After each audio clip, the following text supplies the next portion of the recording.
Graça e paz para você que chegou nesse vídeo. Esse vídeo ele é o primeiro vídeo de uma série de vídeos que vão entrar aqui nesse canal com um propósito de estudar a palavra de Deus e de obter aí um crescimento espiritual partindo das escrituras, partindo daquilo que a palavra de Deus nos diz. Então, esse é o primeiro vídeo de uma série de estudos bíblicos que nós vamos fazer e eu convido você a participar juntamente conosco, deixando bem claro que você fica à vontade para se inscrever no canal.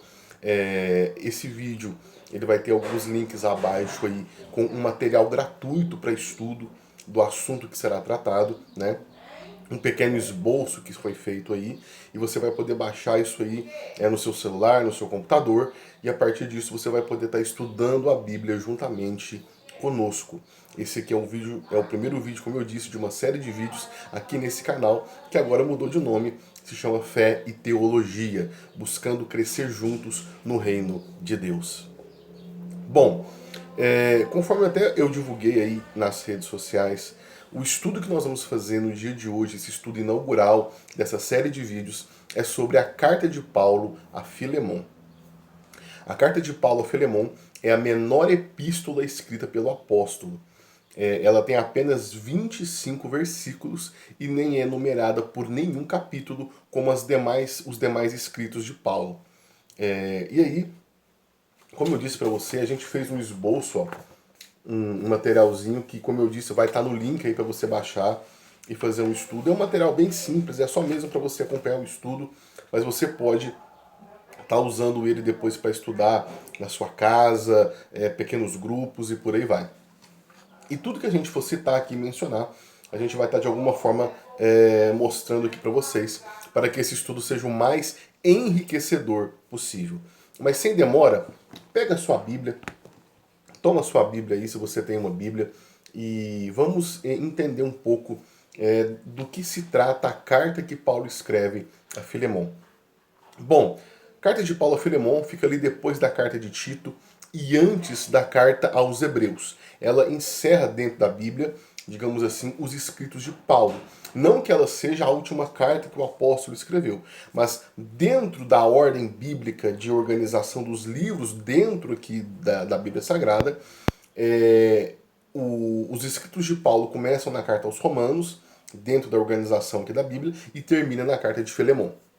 E aí vamos lá para a gente entender. Bom, fazendo aqui uma rápida leitura.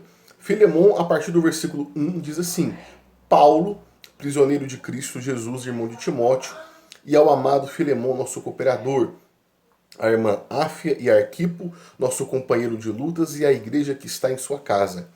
Graça e paz a vós outros da parte de Deus nosso Pai e do Senhor Jesus Cristo. Dou graças ao meu Deus, lembrando-me sempre de ti nas minhas orações, porque ouvi falar do amor e da fé que tens para com o Senhor Jesus e para com todos os santos. Oro para que a comunicação da tua fé seja eficaz no conhecimento de todo o bem que em nós há para com Cristo. Tive grande gozo e consolação no teu amor, porque por ti, ó irmão, o coração dos santos tem sido reanimado. Do versículo 1 ao versículo 7, a gente tem aqui a saudação de Paulo a Filemon. Mas vamos lá, do que se trata essa carta? Qual é o assunto da carta de Paulo a Filemon? Conforme eu fiz um pequeno esboço, se você baixar aí, como eu disse, o materialzinho, você vai ver. Do versículo 1 ao 3 a gente tem uma introdução, e aí do 4 ao 7 a gente tem aí uma saudação que Paulo faz, que faz parte dessa introdução. E depois, a partir do versículo 8 até o versículo de número 21, Paulo vai fazer aqui um trabalho de mediador, vai interceder por um servo, por um escravo chamado Onésimo. E depois ele vai concluir do versículo 22 até o versículo 25. No material aí, se você baixar, vai estar esses pequenos esboços aí. Então, deixando bem claro, né, a carta a Filemon, ela, né, inicialmente falando, nós podemos dizer que, primeiro, a autoria dela é de Paulo. Paulo era apóstolo de Jesus, né? Considerado o apóstolo dos gentios. Fez várias viagens missionárias, implantou várias igrejas, né? E escreveu uma gama de epístolas que fazem parte dos livros do Novo Testamento. Paulo era missionário, era teólogo, era pastor, né? E ele então é o autor dessa carta a Filemon. Filemon ele era, digamos assim, um homem, um crente, um cristão, que vivia na cidade de Colosso, né? Cidade de Colosso, que se localizava ali perto da cidade de Éfeso, perto da cidade de Filipo, e ele pertencia à igreja daquela região, e tudo indica que a casa de Filemon era usada como lugar de culto. Os cristãos se reuniam na casa de Filemon. Filemon era uma pessoa que, aparentemente, pelo estudo da Bíblia, pelo que nós podemos presumir da leitura da carta dele, era uma pessoa que tinha uma certa posse, né? Ele era uma pessoa né, rico, talvez, porque ele possuía escravos, ele possuía servos ali que o serviam. E ele era uma pessoa que tinha algumas características boas, né? Paulo, ele vai falar aqui a partir do versículo 5 da carta, se você está com a sua Bíblia, acompanha aí. Ele fala, olha, eu tenho ouvido falar do amor, da sua fé, que você tem para com o Senhor Jesus e para com os santos. Ou seja, a fé de Filemon e o amor de Filemon eram algo notório, né? E não somente para com o Senhor Jesus, como para os santos, para os membros da igreja. Então, Paulo ele está ressaltando qualidades e características de Filemon bem aqui no início, na introdução da sua carta. E é interessante porque Filemon, ele, né, a tradição, a história da igreja vai nos dizer aí, pelo menos pelos estudiosos, que né, ele era sim uma pessoa importante dentro da igreja naquela época, principalmente naquela região. Ele não era somente uma pessoa de posses, uma pessoa talvez até com uma posição social mais elevada, mas dentro da igreja, dentro daquelas comunidades, daquela comunidade ali de fé, ele era um indivíduo importante. E aí, meus irmãos, a gente vai entrar no propósito dessa carta. Por que Paulo está escrevendo uma carta para Filemon? Lembrando o seguinte, irmãos, as cartas de Paulo, na sua grande maioria, elas tratam de um cunho doutrinário. Paulo ele escreve cartas para várias igrejas tratando sobre doutrina e procurando resolver problema doutrinário que aconteciam nas igrejas locais. Os maiores exemplos são as cartas de 1 Coríntios, 2 Coríntios, né? Aí depois a gente tem a carta aos Efésios, carta aos Colossenses, né? Paulo ele está ali escrevendo de forma doutrinária, ele está ensinando a igreja, ele está disciplinando de alguma forma. A carta de Filemon ela é uma carta bem diferente. Junto com a carta a Timóteo, com as duas cartas a Timóteo, com a carta de Tito, a carta de Filemon ela faz parte do conjunto de cartas que não foram destinadas à igreja, mas sim a indivíduos, a pessoas. E a carta de Paulo a Filemon, ela não tem nenhum cunho doutrinário. Paulo não está querendo ensinar ou instruir Filemon em nada. Na verdade, a carta que Paulo escreve a Filemon é uma carta de cunho estritamente pessoal. Paulo ele está agindo de forma estritamente pessoal, porque ele vai fazer um pedido a Filemon, e um pedido bem pessoal, bem delicado até, né? E aí, nisso daí a gente vai extrair várias lições e várias aplicações para a nossa vida cristã nos dias de hoje. Então, qual é o propósito da carta? Olha, Paulo ele tem um propósito claro que é de reconciliação.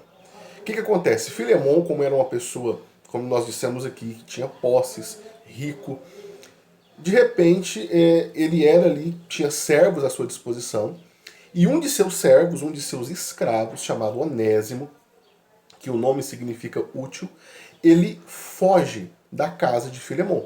Tudo indica que Onésimo não era cristão, e na fuga ele até roubou alguma coisa de Filemon. Ele até deu algum prejuízo para Filemon, roubou alguma coisa de valor, sei lá. A Bíblia não vai entrar aqui em pormenores. Mas, lá no versículo 18, Paulo fala de prejuízo. No versículo 18 da carta a Filemon, Paulo fala o seguinte, ó, presta atenção.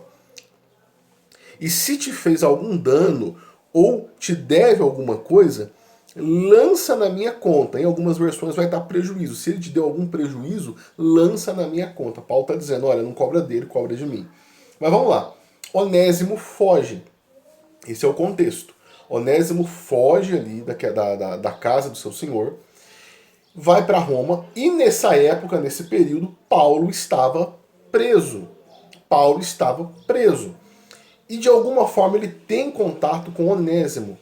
E nesse contato que ele tem com Onésimo, que era servo de Filemon, ele acaba evangelizando esse ex-escravo, e Onésimo se converte. Ele abraça a fé em Jesus, ele se torna um cristão.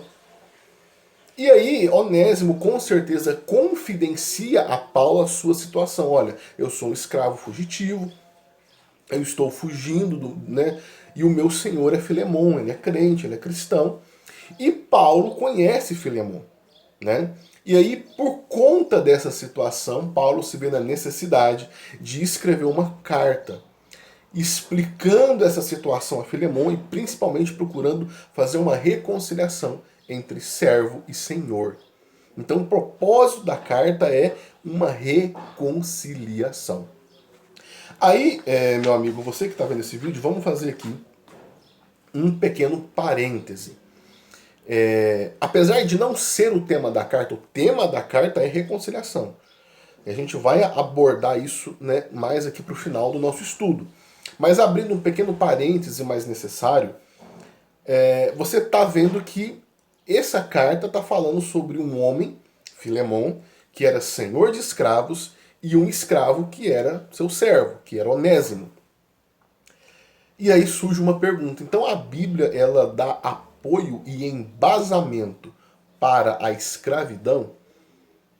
Essa é uma questão que muitas pessoas que não acreditam em Deus, muitos ateus, e muitas pessoas que procuram questionar a fé cristã, elas levantam. Olha, você tem uma fé, e a sua fé está apoiada num livro, e esse livro ele apoia e ele dá suporte à escravidão.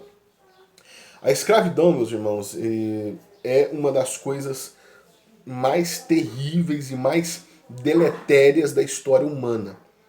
A partir do momento que o ser humano decidiu escravizar o seu semelhante, submeter o seu semelhante a uma situação tão aviltante quanto a da escravidão, isso manchou e mancha e continua manchando a história da humanidade. A escravidão é algo inaceitável. Agora, a Bíblia dá apoio para a escravidão? Quando a gente fala sobre escravidão, e aqui eu quero deixar bem claro que eu não pretendo, nesse vídeo, nesse estudo, esgotar o tema. Posso até fazer um vídeo posteriormente, um estudo mais aprofundado disso dentro da Bíblia, mas falando sobre isso, quando a Bíblia vai falar sobre escravidão, a gente tem que entender o seguinte: a escravidão, ela passou por vários momentos da história humana, e em diferentes momentos, em diferentes culturas e em diferentes épocas, a escravidão teve as suas próprias peculiaridades, vamos assim dizer. A escravidão moderna, ou a escravidão que surge após a Idade Média, após o feudalismo, né? A escravidão, por exemplo, que houve no Brasil, ela foi uma escravidão das mais terríveis possíveis. Quando a gente analisa a escravidão da época dos tempos bíblicos, principalmente pegando o Antigo Testamento, e depois indo até no Novo, a gente vai notar algumas diferenças. No Antigo Testamento, por exemplo, a escravidão que é tratada no Antigo Testamento, em vários momentos, o escravo ou o servo, ele não era tido como propriedade do Senhor. Ele não era propriedade de alguém. Ele era uma pessoa que estava num regime de servidão. E a Bíblia vai direcionar isso em vários pontos. Por exemplo, a Bíblia vai condenar e vai dizer que uma pessoa que sequestra um servo, né, essa pessoa tem que ser punida com a morte. A Bíblia vai dizer que o servo, após 7 anos de trabalho, ele teria que ser colocado em liberdade. Isso está lá em Êxodo, capítulo 21, versículo 2. Depois você pode ler. Então, assim, a escravidão ou a servidão que existia na Bíblia, principalmente no Antigo Testamento, era uma servidão diferente da que nós temos ou tivemos depois aí da Idade Média.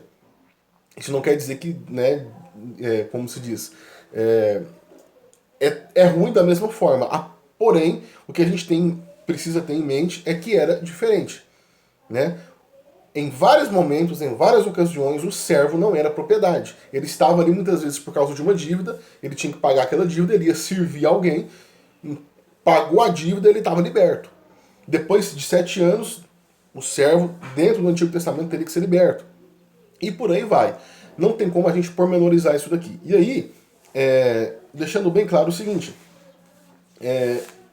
no nosso estudo eu cito um artigo que eu recomendo que você dá uma olhada nele, né, pra gente conseguir entender melhor a questão.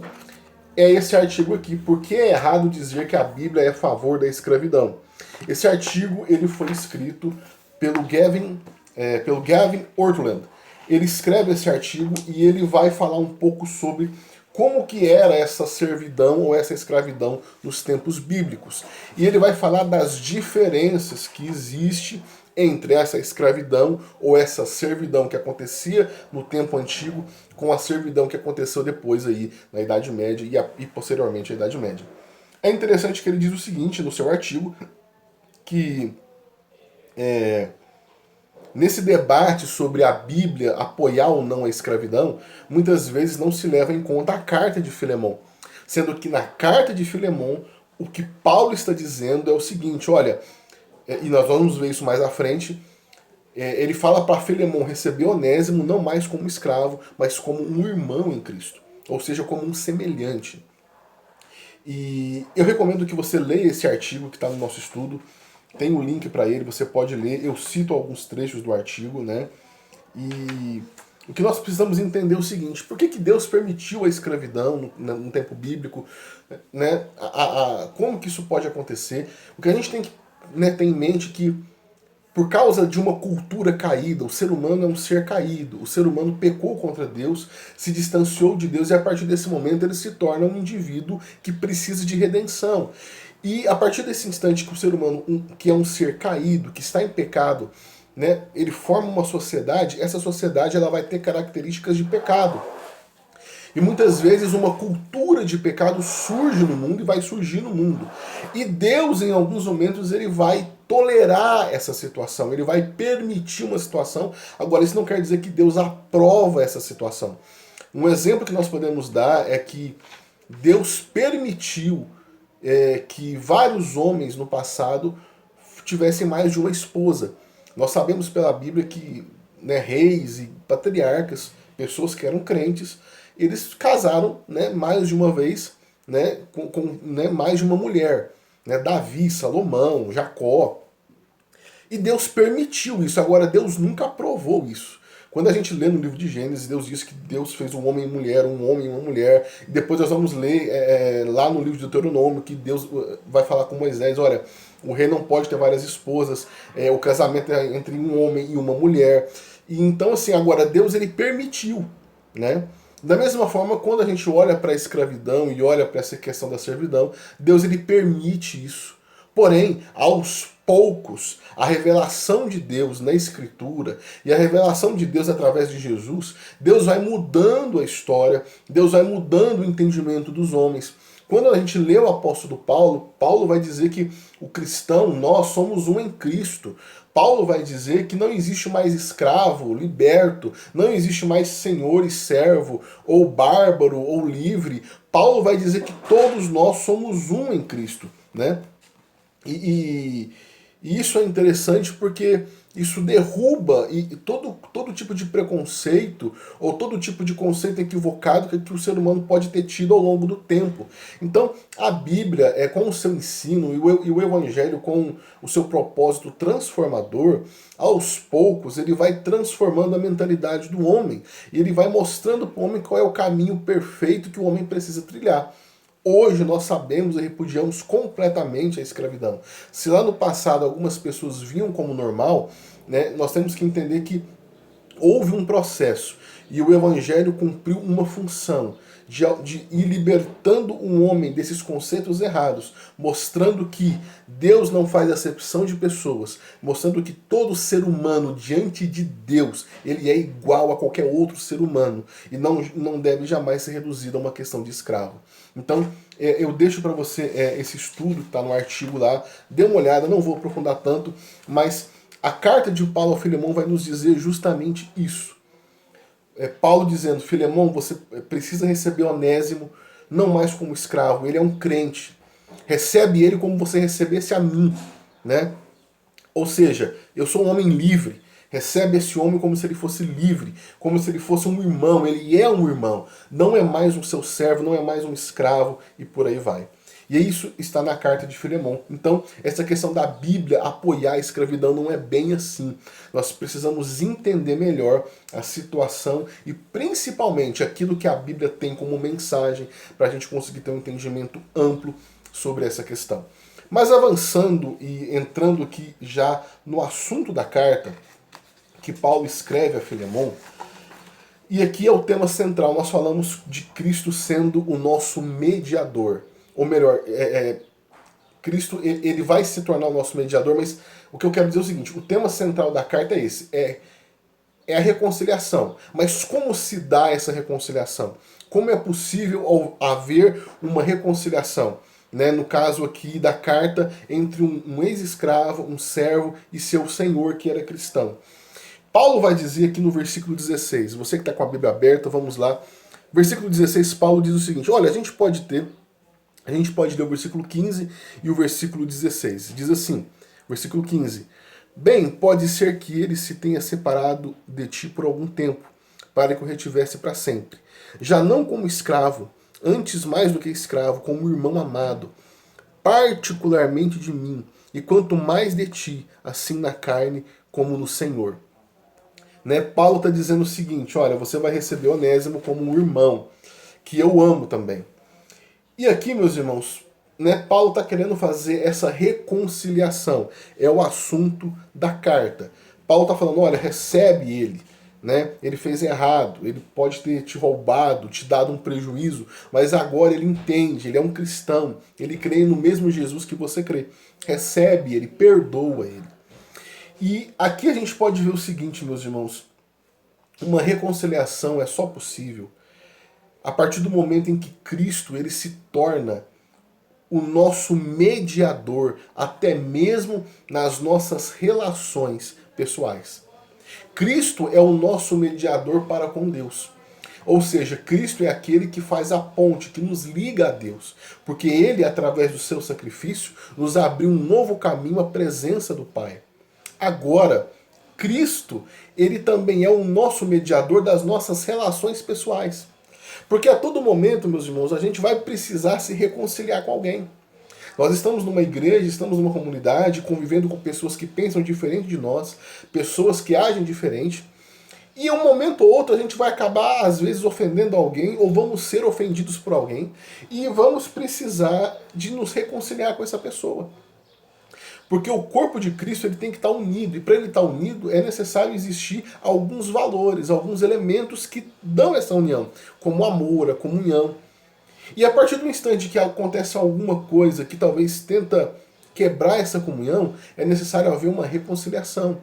Se um irmão fez algo contra mim, ou eu fiz algo contra um irmão, ou contra alguém, eu preciso me reconciliar com essa pessoa. Por mais que talvez não seja algo muito fácil, por mais que talvez não seja algo que eu vou fazer com uma certa facilidade. Agora, a partir do momento em que Cristo se torna o meu mediador, o mediador das minhas relações, aí já fica um pouco diferente. Porque, meus irmãos, por nós mesmos, a gente nunca ia conseguir nos reconciliar com ninguém. Porque quando eu sou alvo de um dano por alguém, quando alguém pisa no meu calo, ou eu piso no calo de alguém, qual é a minha vontade? Eu não tenho vontade. Sinceramente, o primeiro pensamento que vem no meu coração é de falar, isso não é nada, vou deixar pra lá. O nosso coração é tendencioso. Quando acontece alguma coisa de ruim, a tendência é eu ficar com raiva da pessoa, ou a pessoa com raiva de mim.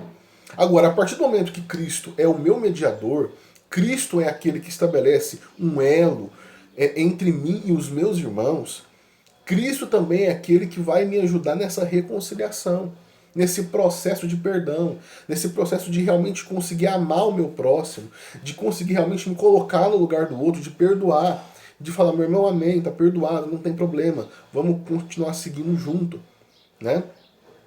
E isso muitas vezes é uma tarefa difícil. Agora, a partir do momento em que eu entendo que Cristo é esse mediador, Cristo é esse que faz a ligação, eu entrego isso nas mãos dele e permito que ele venha moldar os meus relacionamentos. A história vai nos dizer, a tradição vai nos dizer, isso não está na Bíblia, mas a tradição cristã vai nos dizer que Onésimo foi recebido por Filemão. Ou seja, houve uma reconciliação. E que Onésimo, como cristão, posteriormente se tornou inclusive um líder dentre as igrejas locais ali, né? E Filemon junto com ele. Isso a gente vai encontrar em alguns livros, em alguns escritos e principalmente na tradição da história da igreja. Então houve uma reconciliação, houve um perdão mútuo, houve ali, digamos assim, essa aceitação, esse laço foi restabelecido. E Onésimo já não foi visto mais como um simples servo ou um escravo, ele era agora irmão em Cristo de Filemon. E hoje o que falta muitas vezes, meus irmãos, na nossa igreja, na nossa vida cristã, é justamente isso. A gente vê Jesus apenas como aquele que faz a mediação entre Deus e o homem. E realmente, Jesus é o nosso mediador. Paulo vai dizer isso lá em 1 Timóteo.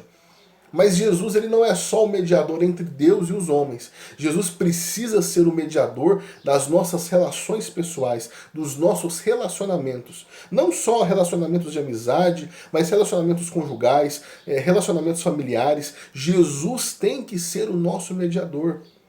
Porque Jesus sendo o meu mediador da minha relação, do meu relacionamento, eu consigo perdoar, eu vou conseguir em algum momento perdoar. Por mais que talvez seja um processo que tem que ser trabalhado dentro de mim, para me liberar perdão, mas Jesus ele é o meu mediador, ele vai trabalhar no meu coração. Eu não vou perdoar por mim mesmo, porque de mim mesmo eu não tenho nada para oferecer para ninguém. Mas a partir do momento que Jesus está no meu coração, mediando a minha vida, moldando a minha vida, eu consigo perdoar, eu consigo receber alguém, eu consigo deixar que ele trabalhe na minha vida, né, pelo tempo que for, para que em algum momento eu consiga liberar perdão ou chegar em alguém e pedir perdão. O que falta muitas vezes é esse entendimento, né? Entender que Jesus ele está mediando o nosso relacionamento com o nosso próximo, desejando que a gente possa amar o próximo, né? Que a gente possa realmente acolher o outro. E não só acolher, mas perdoar, como eu disse, e ter uma relação, ter um relacionamento com essa pessoa, não pautado nos nossos desejos ou em algum egoísmo, mas pautado em Cristo.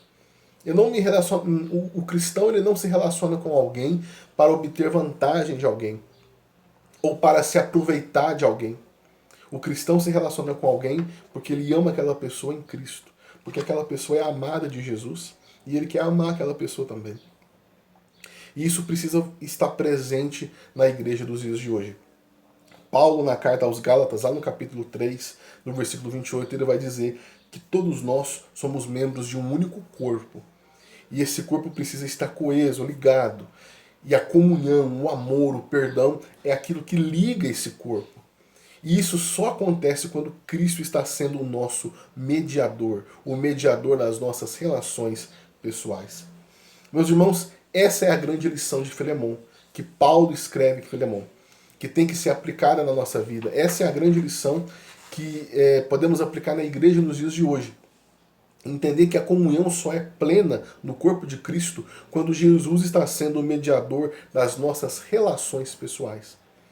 Paulo aqui foi um certo mediador, mas o que Paulo estava apelando a Filemon é, olha, Cristo. Ele tem Cristo na vida dele, assim como você tem Cristo na sua vida. O Jesus que você ama, ele também ama.